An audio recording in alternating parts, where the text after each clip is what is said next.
નમસ્તે બધા વિદ્યાર્થીઓને જય ભગવાન અને very good morning to all of you. ચાલો આજે આપણે આપણા પ્રકરણમાં આગળ વધીએ. સજીવો કેવી રીતના પ્રજનનની પ્રક્રિયા દર્શાવે છે, જેમાં આપણે કાલના લેક્ચરની અંદર શું સંપૂર્ણ સજીવ સંપૂર્ણપણે પોતાની પ્રતિકૃતિનું નિર્માણ કરે છે, બીજું કે ભિન્નતાનું મહત્વ શું છે, જે કંઈ પણ જુદાપણું. હવે આપણે પિતૃ અને સંતતિ બે શબ્દથી આપણે પરિચિત થઈ ગયા. જો પરિચિત એટલે કે જે શબ્દની આપણે માહિતી હોવી જોઈએ. એક તો પિતૃ કોને કહીશું? પિતૃ પેઢી અથવા પેઢી લખાવે તો પિતૃ પેઢી કોને કહીશું? બીજું છે કે સંતતિ, એની પણ આપણે ખબર પડી ગઈ. સંતતિમાંથી પિતૃમાંથી સંતતિમાં લક્ષણોનું વહન, જેને શું કહેવાય? આનુવંશિકતા.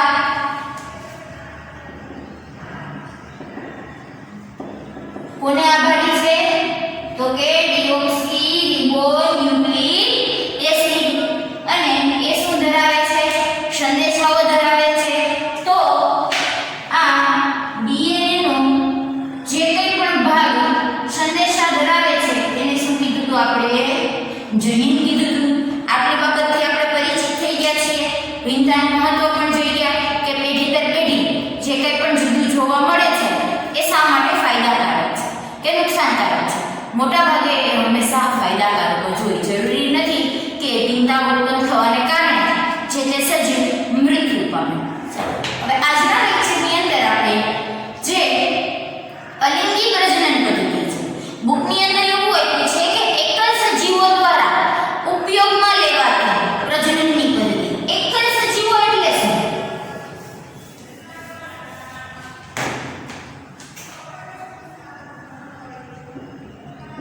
એકલ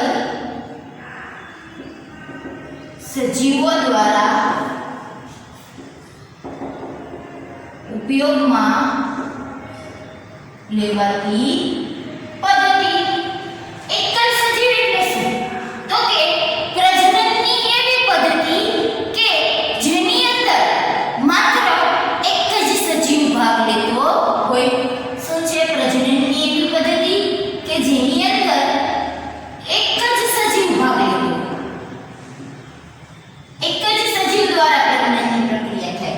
એને બે સજીવની, બે વિરુદ્ધાર્થીના સજીવની જરૂર પડતી નથી. તો આવી એકલ સજીવો દ્વારા ઉપયોગમાં લેવાતી પ્રજનનની પદ્ધતિને આપણે અલિંગી પ્રજનન કહીશું.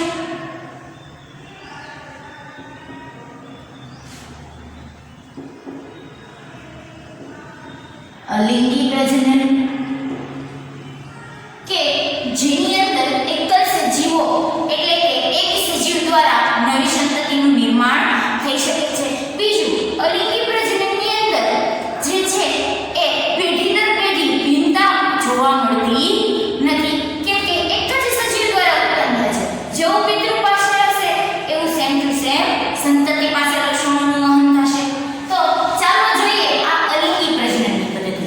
આપણે શરૂઆતમાં બુકમાં એવું કહી દીધું છે કે એકલ સજીવો દ્વારા ઉપયોગમાં લેવાતી પ્રજનનની પદ્ધતિ. સાવ લાસ્ટમાં જઈને એવું કીધું છે આ ટોપિકના કે તેને અલિંગી પ્રજનન કહેવાય છે. ક્લિયર? ચાલો તો આપણે આ અલિંગી પ્રજનનની અંદર કયા કયા ટોપિક જોઈશું? તો કે ભાજન, અવખંડન, કલિકા સર્જન, બીજાણુ નિર્માણ,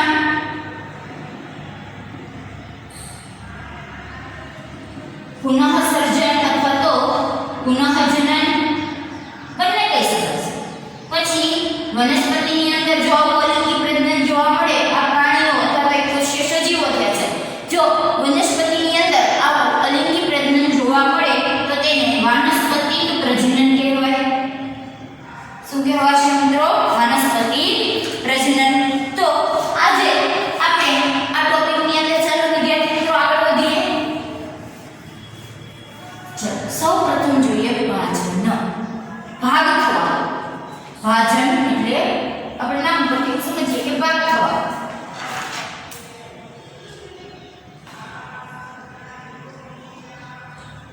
પેલું છે ભાજન.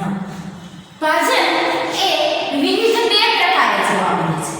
એક તો દ્વિભાજન અને બીજું છે બહુભાજન. તો સૌપ્રથમ આપણે જોઈએ દ્વિભાજન કોને કહેવાશે.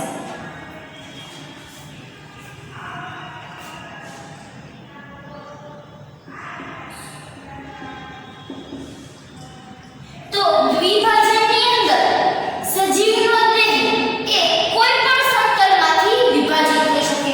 ધારો કે આ એક સજીવ છે, આ એક સજીવ એટલે કે અમીબા દોરી અનિશ્ચિત એનું વિભાજન આમ પણ થઈ શકે, આમ પણ થઈ શકે, આવી રીતના અને આવી કોઈ પણ ધરીએ એનું વિભાજન થઈ શકે છે. જરૂરી નથી કે આયામ સમતલમાં કે ઊભી રીતે એનું વિભાજન. ક્લિયર? શું થાય? કોઈ પણ સમતલમાંથી એનું વિભાજન થઈ શકે છે. તો ચાલો આવું દ્વિભાજન આપણે અમીબામાં આકૃતિ સહ જોઈએ. કેમાં જોશો પડશે દ્વિભાજન અમીબા. ક્લિયર? સૌપ્રથમ દોરીએ અમીબાનો એક કોષ. એનો કોષ રસ, કોષ કેન્દ્ર અને કોષ રસ પટલ દર્શે. તો આ દ્વિભાજનની પ્રક્રિયામાં શું થશે? તરત એ સજીવ એ બે ભાગમાં ડિવાઇડ થઈ જશે. શું થશે? ધીરે ધીરે સ્ટેપ બાય સ્ટેપ પ્રોસેસ થતો. તો સેકન્ડ સ્ટેપમાં શું થશે કે કોષ છે એ કદમાં મોટો બને છે. એનું કદ કેવું થઈ જાય છે? મોટું બને છે. કોષ કેન્દ્ર પણ મોટું બને છે. એની અંદર આવેલા દ્રવ્યોનું પ્રમાણ પણ વધી જાય છે. ત્યારબાદ ત્રીજા સ્ટેપની અંદર શું થશે? ત્રીજા સ્ટેપની અંદર આ કોષમાં રહેલું કોષ કેન્દ્ર ડબલ થાય છે, પરંતુ એકબીજા સાથે કેવા રહે છે? થોડા ઘણા અંશે જોડાયેલા રહે છે.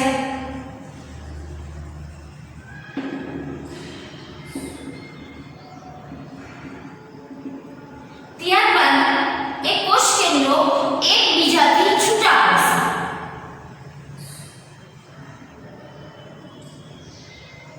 અને કંઈક અંશે કોષરસ પટલ છે એ ખાંચ જેવી રચનાઓ ઉત્પન્ન કરવા માંડશે.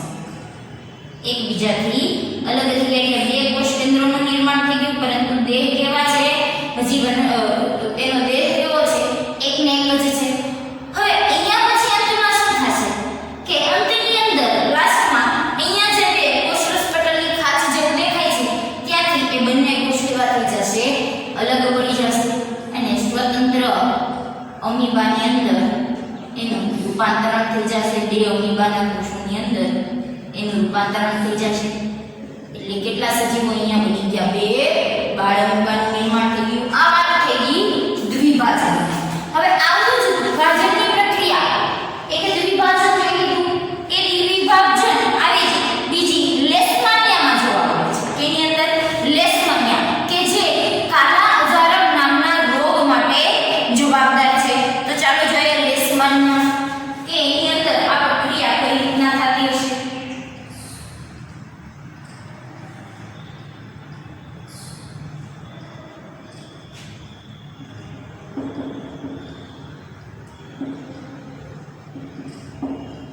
લેશમાનિયા કેના માટે જવાબદાર છે?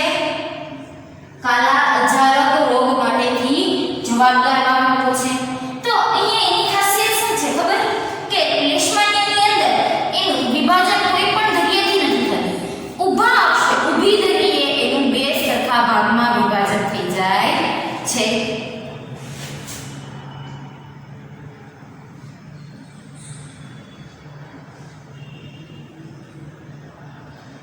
એના અગ્રભાગે આવો દંડ જેવો ભાગ જોવા મળશે, દાંતણા જેવો નહીં ભાગ જોવા મળે છે. તો શરૂઆતના તબક્કાની અંદર અમીબાની જેમ જ આની અંદર પણ સ્ટેપ બાય સ્ટેપ બધી વસ્તુઓ થશે.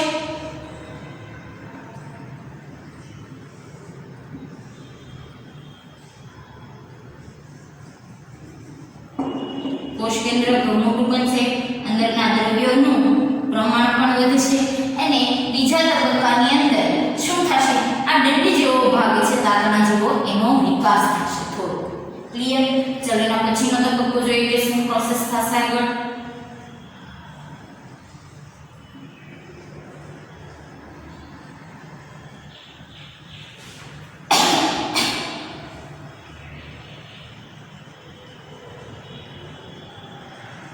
અહીંયા બે કોષ કેન્દ્રનું નિર્માણ થઈ જશે અને આ દંડની લંબાઈમાં વધારો થશે. ત્યારબાદ એના પછીના તબક્કાની અંદર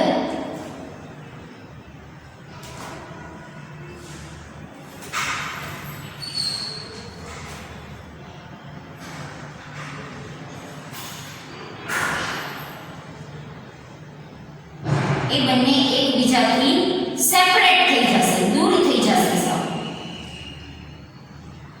અને તબક્કા જેમ એક પછી એક દરેક સ્ટેપની અંદર એ જે દંડ જેવી તાતણા જેવી રચના છે એ શું થઈ જશે? ગ્રોથ થઈ જશે.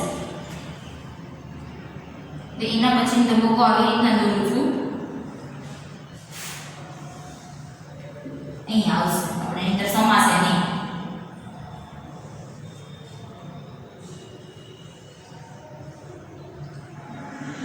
એના પછીના તબક્કાની અંદર નીચેથી ખાંચ પડશે. જોજો ઉપરની ઘડીએથી ખાંચ નથી થતી, નીચેના ભાગેથી ખાંચ થવાની શરૂઆત થાય છે. જોયું?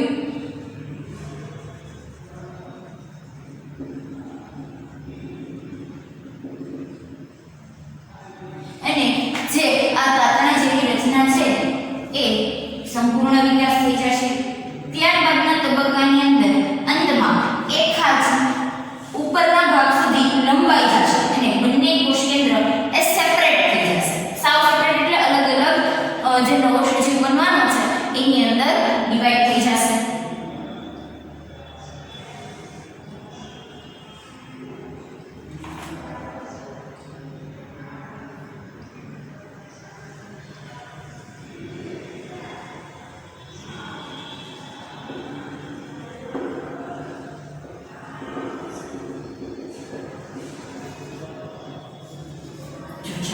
અહીંયા અને છેલ્લે અંતિમ તબક્કાની અંદર આ ખાંચ અહીંયા ઉપર લગી લંબાશે અને બે રેશમણિયાનું નિર્માણ થઈ જશે. ચાલો એટલે આગળ આ વાત થઈ ગઈ આપણી દ્વિભાજનની. હવે જોઈએ ભાજનનો બીજો પ્રકાર બહુભાજન. દ્વિભાજન તો જોઈ લીધું, હવે જોઈએ આપણે બહુભાજન. ચલો આ દ્વિભાજન અને બહુભાજનને કંઈક આમ સરસ મજાનો આકાર દઈ દે એટલે સમજાય કે ભાજનના જ પ્રકાર છે. ચોમાસાની સીઝન છે ને વાદળા કરી દે. બહુભાજન તો બહુભાજન પ્લાઝ્મોડિયમની અંદર જોવા મળશે કે જે મેલેરિયાના રોગ માટેના વાહકો છે. પ્લાઝ્મોડિયમ તો એની સુંદર શું થશે? ધારો કે પ્લાઝ્મોડિયમનો એક કોષ છે, કોષ કેન્દ્ર છે. જ્યારે પણ પ્લાઝ્મોડિયમ પ્રતિકૂળ સંજોગોમાં આવશે, અનુકૂળ નહીં એવી પરિસ્થિતિ કે જેની અંદર એનું જીવન શક્ય હશે નહીં, તો એ સમયગાળા દરમિયાન પ્લાઝ્મોડિયમ એની ફરતી કોરના ભાગે એક આખી કવચ જેવી રચના કરી, કોષ્ઠન બનાવી, કવચ સખત આવરણનું નિર્માણ કરી દે છે કે જે એને બાહ્ય પર્યાવરણથી શું આપે છે? રક્ષા આપે છે. અંદરના જે કંઈ પણ કોષ કેન્દ્ર છે અને કોષીય દ્રવ્ય છે એને ઈજા થતા બચાવે છે. તો શું થશે આમાં કે અંદરનો કોષ છે એ આ સમયગાળા દરમિયાન પ્રતિકૂળ સંજોગોના સમયગાળા દરમિયાન સતત વિભાજન પામ્યા કરશે અને નવા કોષોનું અંદર નિર્માણ કરશે. એક વિભાજન, બે વિભાજન, સતત વિભાજન દ્વારા અનેક કોષોનું નિર્માણ કરશે. એટલે કે અનેક બાળ પ્લાઝ્મોડિયમનું નિર્માણ કર્યું. ક્લિયર? હવે એને ફેવરેબલ કન્ડિશન મળી. ફેવરેબલ મતલબ અનુકૂળ પરિસ્થિતિ પ્રાપ્ત થઈ કે જે પરિસ્થિતિમાં એ પોતે જીવંત રહી શકે છે, જેને એ પરિસ્થિતિમાં એને પોતાના જે કંઈ પણ ક્રિયાઓ છે એ ક્રિયાઓ કરવા માટેથી અનુકૂળ વાતાવરણ મળી છે. ક્લિયર? તો હવે શું થશે કે આ પ્લાઝ્મોડિયમનું જે કોષ્ઠણ બનાવ્યું, ફરતી કોરનું સતત આવરણ બનાવ્યું, એને તોડી નાખ્યું. શું થઈ ગયું? તોડી નાખ્યું. હવે જેવું એ તૂટશે એ ભેગા એની અંદરથી બાળ પ્લાઝ્મોડિયમ એ વાતાવરણમાં મુક્ત થઈ જશે અને મુક્ત થતાની સાથે એ પ્રત્યેક એ પ્લાઝ્મોડિયમ કે જે મેલેરિયાના વાહકો છે એના માટે જવાબદાર બની જશે. એટલે કે અસંખ્ય નવા બાળોનું નિર્માણ થઈ જાય છે, નવા સજીવનું નિર્માણ થાય છે. ક્લિયર? એટલે એને સીધું બહુભાજન વધારે પ્રમાણમાં ઉત્પન્ન થાય છે. શું થયું? વધારે પ્રમાણમાં એનું ઉત્પન્ન થયું.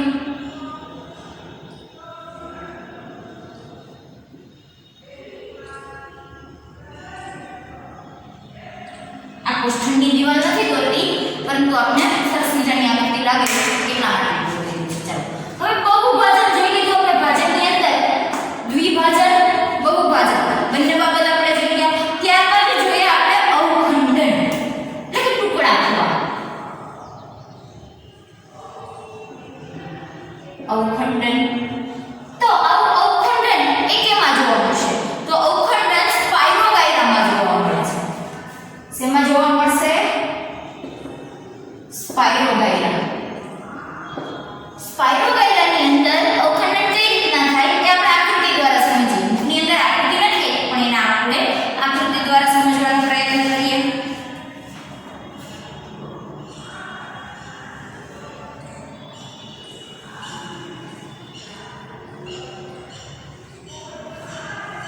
આ સ્પાઇરોગાયરાનું તાંતણા જેવું સ્વરૂપ હોય છે. દોરા તાંતણા જેવી એની રચના હોય છે કે જેની અંદર તમે માઇક્રોસ્કોપમાં એનું ઓબ્ઝર્વેશન કરો તો એ સ્પ્રિંગ જેવી રચનાઓ જોવા મળે.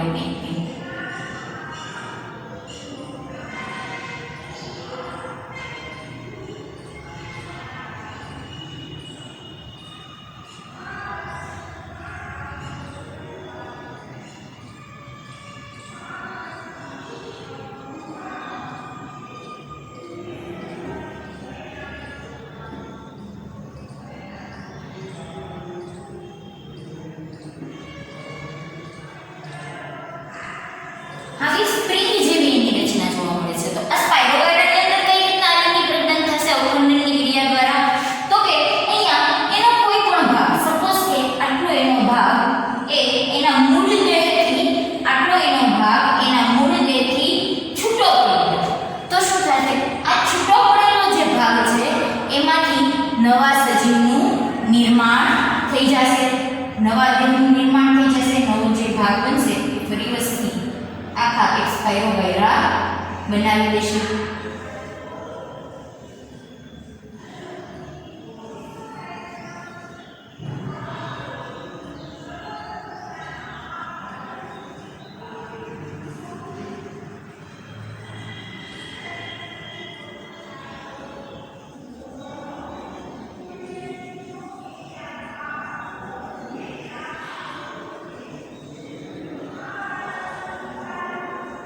જોજો વિદ્યાર્થી મિત્રો, આ જે સ્પાઇરોગાયરાની આકૃતિ છે તમે તમારી બુકની અંદર ડ્રો કરજો, જેથી કરીને જ્યારે પણ તમે એને વાંચો એટલે આકૃતિ જોવો તો તમને તરત સમજાય છે. હવે આ સ્પાઇરોગાયરા છે એની અંદર બધા એક કોષ હતું. આનું એક કોષ કેન્દ્ર હતું, આનું પણ એક જ કોષ કેન્દ્ર હતું, મુખ્ય સજીવનું એક કોષ કેન્દ્ર હતું, અહીંયા અમીબા પણ એક કોષ કેન્દ્રીય હતા. પણ આ સ્પાઇરોગાયરા છે એને જો એક કોષ, બે કોષ એવા અનેક કોષોનું બનેલું છે. પરંતુ કોષો જોડાઈને પેશીનું નિર્માણ થતું નથી. પ્રત્યેક કોષ કેપેબલ છે. જ્યારે આ સફેદ બહુ કોષો છે પણ કેવા સરળ કક્ષાના છે. એની અંદર કઈ વિશિષ્ટ રચનાઓ જોવા મળતી નથી. પરંતુ એવા સજીવો કે જે બહુ કોષીય છે અને જટિલ રચના ધરાવે છે. જટિલ રચના એટલે કે આપણે આગળ ધોરણમાં જોઈ ગયા છીએ કે કોષો આવો એક કોષ, બે કોષ, ત્રણ કોષ એવા અનેક કોષો જોડાઈને શું થશે? પેશીની રચના કરશે. પેશી ચેપ્ટર 9મા ધોરણમાં આપણે જોઈ ગયા છીએ. કોષ પછી પેશી જોઈ. હવે આ અનેક પેશીઓ જોડાઈને અંગ બનાવશે. અંગ એટલે કે કેવું થશે? હૃદય છે, લીવર છે, મૂત્રપિંડ છે, આવા વિવિધ અંગ બનાવશે. આવા અંગો ચોક્કસ કાર્ય માટે એકબીજા સાથે સંકળાય અને શું બનાવશે? અંગતંત્ર. અંગતંત્ર એટલે કે રુધિરાભિસરણ તંત્ર, શ્વસન તંત્ર, વહન તંત્ર, ઉત્સર્જન તંત્ર, આવા વિવિધ પ્રકારના તંત્ર બનાવે છે જેનાથી આપણી જૈવિક ક્રિયાઓ શક્ય બને છે. હવે આવા અંગતંત્ર જોડાય અને આખા સજીવ દેહનું નિર્માણ થાય છે. આવો જટિલ સજીવ દેહનું નિર્માણ થાય છે. તો વિચારો, આવો જે જટિલ રચના ધરાવતો સજીવ હશે એનો પ્રત્યેક કોષ આની જેમ પ્રત્યેક કોષ લિંગી પ્રજનનની પદ્ધતિ દર્શાવતો હોત તો કેવું થાય? સપોઝ આપણા મનુષ્યમાં જ વિચારીએ કે આપણે સપાટી ચામડી પણ કોષોની બનેલી છે, આપણું અધિસ્તર ચામડી. હવે જો આ ચામડીના કોષ એ પ્રજનન અલિંગી પ્રજનનની ઘટના કરવા માટે, ક્રિયા કરવા માટે સક્ષમ હોત તો શું થાય? તો ચાલો કે અહીંયા ચામડી પર કેટલા બધા કોષો છે. એક કોષ એવો વિચાર્યો કે ભાઈ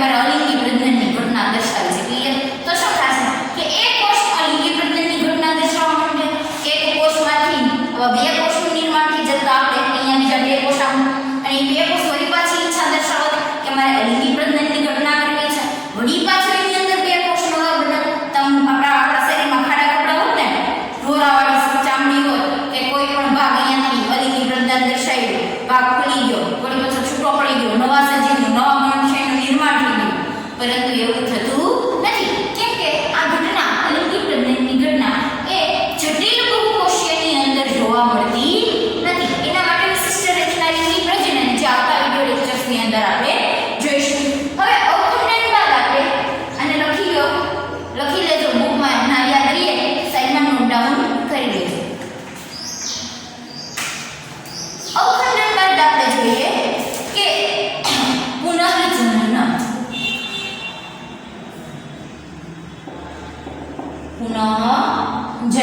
અથવા તો પુનઃસર્જન તો એવું કેમાં જોવા મળશે? તો કે હાઇડ્રા અને પ્લેનેરિયાની અંદર જોવા મળશે. કેની અંદર? હાઇડ્રા અને પ્લેનેરિયા. આવું ઘણાની અંદર જોવા મળતું હોય છે, પણ આપણા બુકની અંદર બે એક્ઝામ્પલ આપ્યા છે. ચાલો પ્લેનેરિયાના ઉદાહરણ દ્વારા આપણે આપણું પુનઃજનન જોઈએ.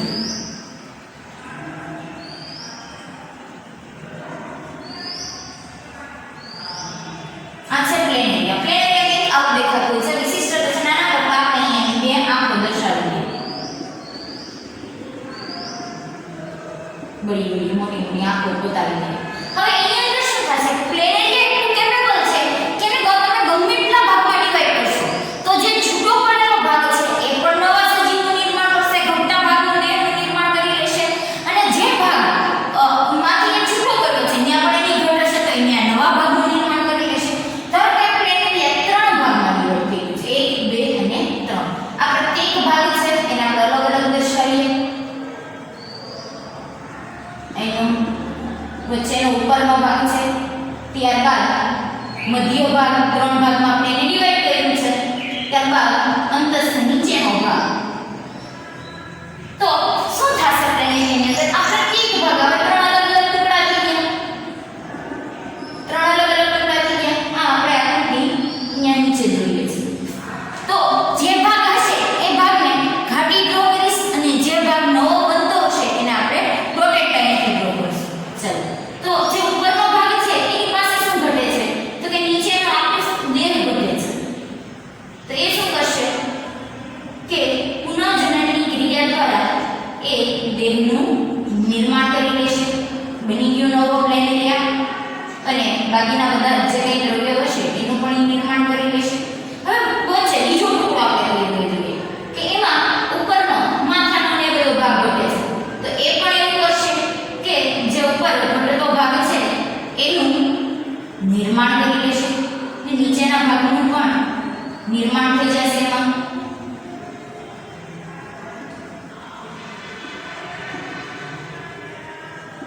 હવે ત્રીજો ભાગ બચ્યો નીચેનો અંત ભાગ. તો એમાં પણ એવું જ થશે, સેમ ઘટના.